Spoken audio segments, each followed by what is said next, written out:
Hi guys and girls, welcome back to Watch the Time. Thanks for tuning back in, thanks for coming back to see me. I'm really pleased you've done so, and I'm really pleased about to bring you another Addiesdive. It's one of the Addiesdives that I featured in my 5 must-haves during the 11/11 sale.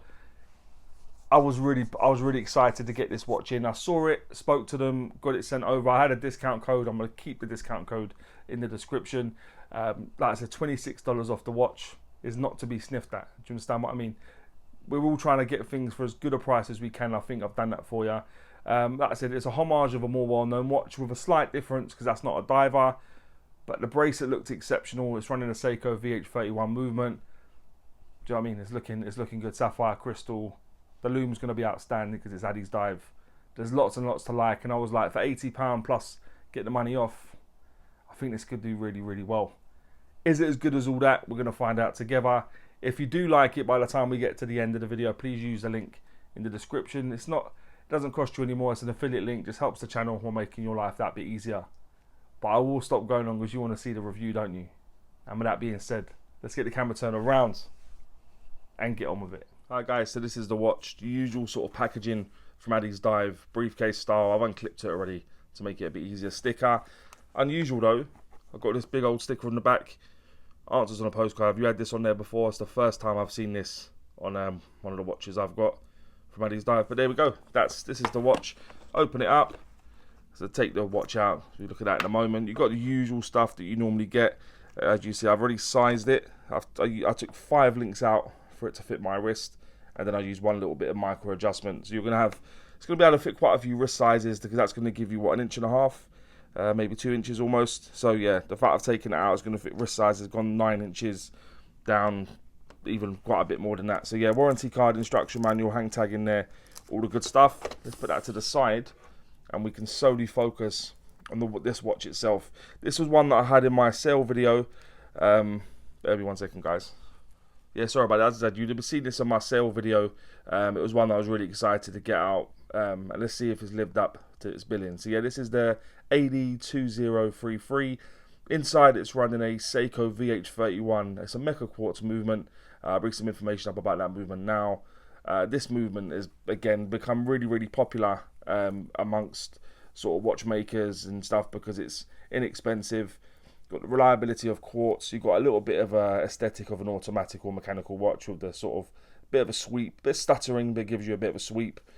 So yeah, this is one that has become very, very well used and well liked by lots of people in the watch community. So yeah, this was one that this is a big part of the reason why I like the watch, because it's not many dive watches that have this movement. So I wanted to see what it's like. So yeah, that's the VH31 movement. The construction of the watch, aside from the crystal and the bezel insert, is all 316L stainless steel. So that is the bezel itself with really good coining on there. You've got the polished at the sides, brushed at the tops, sharp transition there. The bracelet is really, really nice. That was one thing I was really looking forward to seeing, was the bracelet, and it's been really, really nice. A 5-link bracelet, which actually articulates as 5 links, which is unusual. It's only normally made to look like that. But yeah, you'll see it's got polish at the sides, polished center links. The clasp is brushed. You've got a polished edge going through there, brushed at the sides. 5 levels of micro adjustment. As I said, I'm using one of them at the moment. Fully milled, all brushed inside. You're polishing on the outer part of the where it's not signed. You got on the case back. Solid end links. But yeah, a mixture of brushing and polishing. And as we probably expect nowadays from Addiesdive, it's done pretty well, to be honest. And this bracelet is definitely a step in the right direction for them. So well done, Addiesdive. The case thickness of the watch is 14mm. I'm not going to lie, that did take me by surprise given the movement they're using, but we'll touch upon that a bit later, I'm sure. The case diameter, I normally measure from the 8 to the 2. It was coming at 41mm. It does overhang a bit more from the bezel, but the case is 41mm. When you go from the 9 to the 3, which is where the crown is, it's 45.5mm. The lug width on this is 20. That does taper down to 16 and back up to 18mm at that fully milled clasp. And the lug to lug, tip to tip, is a true lug to lug. When the links are playing games, yeah, it was coming in at 48.6mm. So not a bad proportions there actually, apart from the thickness, which I don't quite understand. Yeah, it was doing well generally with the proportions. So there we are. So the bezel is 120 click unidirectional bezel. I'll let you take a listen.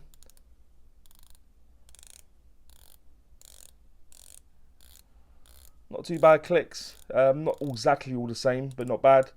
No bounce, no back play, and if we go one more, it does line up pretty well to me. It's not exactly bang on, but not too bad. Definitely better than a Seiko.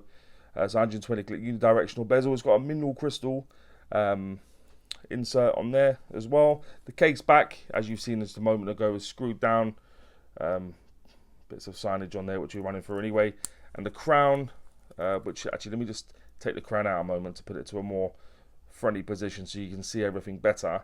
So you unscrew it and then you turn the crown.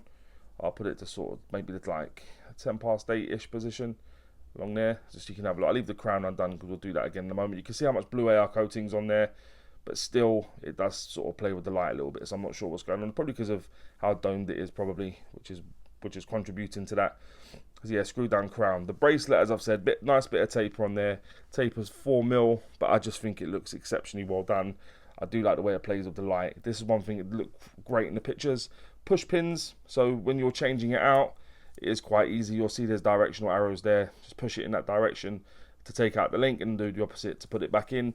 5 levels of micro adjustment on the clasp, as I've said, and all signed.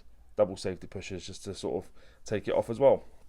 The crystal covering the dial is a sapphire crystal, which was good to see. I do like a bit of sapphire crystal on my dial, and you can see how much AR coating's on there, as I've said previously. The water resistance is cited as being 200 meters, so that'll give you 20 atmospheres of water resistance. That's almost what they're intimating now. I know what that means. It means it's certified. I've spoke to them. Hopefully we can get that adjusted. But yeah, you know what they're saying, 200 meters water resistance. Not certified, but that's what they're quoting it as. The weight will appear in the top right. It's just above 140 grams of those 5 links removed. With those 5 links back in, you're probably about 160 grams, which is a decent bit of heft given it has got a quartz movement inside. So it just shows you all that heft is really coming from the watch itself and the bracelet. So yeah, not inconsiderable. But let's have a look at the dial in just a bit more detail, guys. So you've got a minute track going around the outer edge. Inside that, you've got applied indices everywhere. So you've got Arabics at the 12, 3, 6 and 9. I like the way they're done. You've got battens every other hour. The indices were something that actually quite surprised me. I think they're done really, really well, to be honest. It was something that I like the look of. I think they're executed really well, high polished. The hands, you'll recognise the hands from a more well-known watch. High polished, very much in keeping with the watch that is sort of homaged. You've got Addiesdive printed on just below the 12s. You've got the logo and Addiesdive itself. And you've got Divers 200M. Yes, I know what you're going to say. But yeah, just above the 6 o'clock position. You've got a matte black dial. Nothing really spectacular. But I do like the way they've executed the hands and indices. I know I've said it before. I do want to say it again. I think they've done it's done really, really nicely. I wasn't sure how it would look. But yeah, high polished against the matte black dial. Yeah, they're done very, very well. So well done, Addiesdive. The blue AR coating is going mental. But yeah, it's just a shame. Even though it looks like it's got a lot, it isn't offering as much anti-reflectiveness as it probably should. But let's have a look at the lume very quickly, guys. The lume on this is tremendous. You'll see now. Yeah, it does shine bright and it shines for long. And I've had it by my bedside and it almost keeps me awake. It's that bright. Yeah, I was expecting it to be good because I know Addiesdive don't mess about with their lume. I wasn't quite expecting it to be this good, if I'm being perfectly honest. So a nice, pleasant surprise. It's always nice when something's better than you expect it to be, isn't it? Rather than the other way around. And that's definitely the case with the lume on this watch. As I said, VH31 movement inside. So it hasn't got a date position. You just take it out one place, it will hack. You put it back in, it will start back up again. Not an awful lot to go through. The crown is really almost too big for the watch, really. But it's good to engage with. You're not going to engage with it very much, given it's not an automatic or mechanical watch.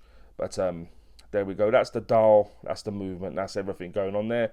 Let me just pop it on the wrist quickly. Give you an idea of what it looks like on my wrist.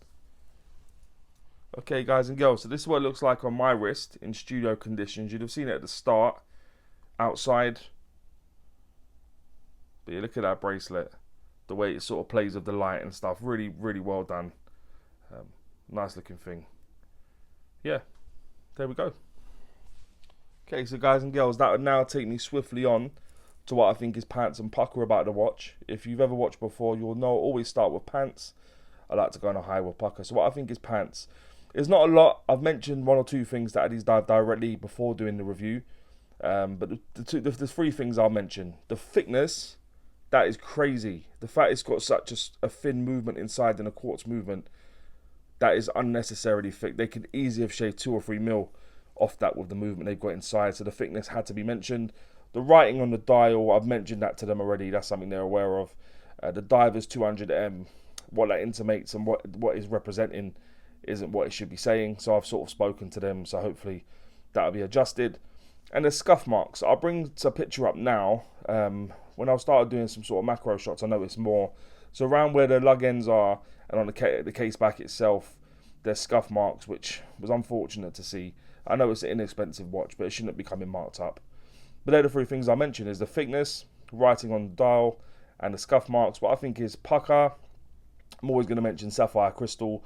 Would have liked them to set more AR coating on there. I know it looks silly to say, given how much blue hues you're getting coming through. But it's unusual to get so much blue coming through, but yet still so much reflectiveness, which is a bit unusual. So, but the Sapphire crystal's good.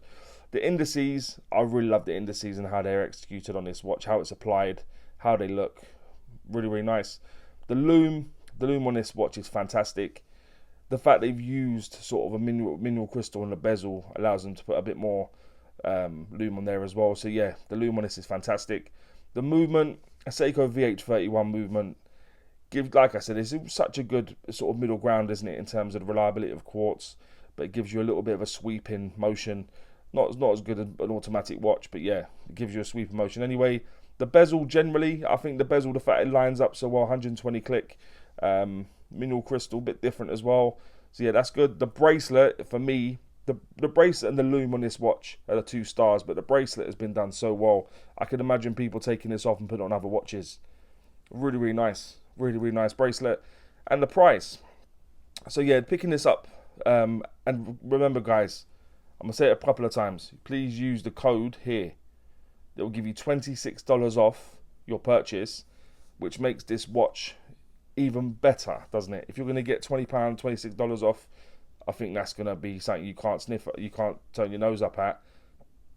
And I'd implore you to do so. So yeah, the price. So just to summarize what I think is Pukka, is I've got the Sapphire crystal, indices, lume, movement, bezel, bracelet, and the price of the watch.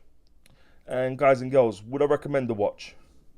Wholeheartedly, I still would. I think, like I said, there's a couple of things that I would like them to change, but I think all in all, when you're picking this watch up with the reduction with the discount code, I think this is a whole lot of watch for the price. It's one that's going to run and run. You can change the battery out, easy unscrew the case back, and like I said, the construction's done really, really well.